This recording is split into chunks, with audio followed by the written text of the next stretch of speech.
చాలా టీజర్స్ ఎన్నో సంవత్సరాలుగా మోటార్ షోస్ లో కాన్సెప్ట్ చూపించిన తర్వాత టాటా మోటార్స్ చివరికి కొత్త టాటా సియారా ఎస్యూవీని ఇండియాలో అఫీషియల్ గా అన్వీల్ చేసింది. 2003 తర్వాత మొదటిసారి ఐకానిక్ సియారా తిరిగి వస్తుంది. ఈసారి పూర్తిగా మోడర్న్ మరియు బోల్డ్ లుక్ తో. డిజైన్ విషయానికి వచ్చేస్తే ఫ్రంట్ లో connected LED DRLs, projected head lights, glossy black panels ఇచ్చారు. ఇవి కార్ కి క్లీన్ ఫ్యూచరిస్టిక్ గా కనిపించే లుక్ ఇస్తాయి. సైడ్ ప్రొఫైల్ కూడా చాలా ప్రీమియం గా ఉంటుంది. Flush door handles, 19 inches alloy wheels, black cladding pure rugged SUV vibes.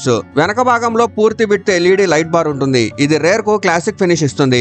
Interior వైపు చూస్తే అక్కడ పెద్ద హైలైట్ డాష్ బోర్డ్ పైన 3 స్క్రీన్ సెటప్, ఒక డ్రైవర్ డిస్ప్లే, 2 ఇన్ఫోటైన్మెంట్ స్క్రీన్స్. ఇవి మొత్తం ఒకదాంతో ఒకటి సింక్ అవుతున్నాయి. అడిషనల్ గా కర్వ్డ్ డిజైన్ తో ఉన్న 4 spoke steering wheel, illuminated Tata logo, పెద్ద పానారోమిక్ సన్ రూఫ్. ఇవి మొత్తం క్యాబిన్ ని చాలా ఎయిరీ మరియు మోడర్న్ ఫీలింగ్ ఇస్తున్నాయి. ఫీచర్స్ విషయానికి వచ్చేస్తే ఇది ఫుల్ గా loaded. Ventilated front seats, dual zone climate control, wireless charger, rear sun shades, 360 degree camera, level 2 ADAS అన్ని వస్తున్నాయి. ఇంజన్ ఆప్షన్స్ లో టాటా 2 కొత్త 1.5 లీటర్ పెట్రోల్ ఇంజన్స్ ఇస్తుంది. ఒకటి నేచురల్లీ ఆస్పిరేటెడ్, మరొకటి సుమారు 170 HP ఇస్తున్న పవర్ఫుల్ టర్బో పెట్రోల్. అలాగే 1.5 లీటర్ డీజిల్ ఆప్షన్ కూడా మాన్యువల్ మరియు ఆటోమేటిక్ గేర్ బాక్స్ తో లభిస్తుంది. కార్ ప్రైస్ ను టాటా 25th నవంబర్ అయితే అనౌన్స్ చేయనుంది. ఎక్స్పెక్టెడ్ ప్రైస్ రేంజ్ వచ్చేసి సుమారు 11 లక్షల నుంచి 20 లక్షల మధ్య ఉండొచ్చని భావిస్తున్నారు. కొత్త సియారా లుక్ మీకు ఎలా అనిపించిందో కామెంట్ లో చెప్పండి.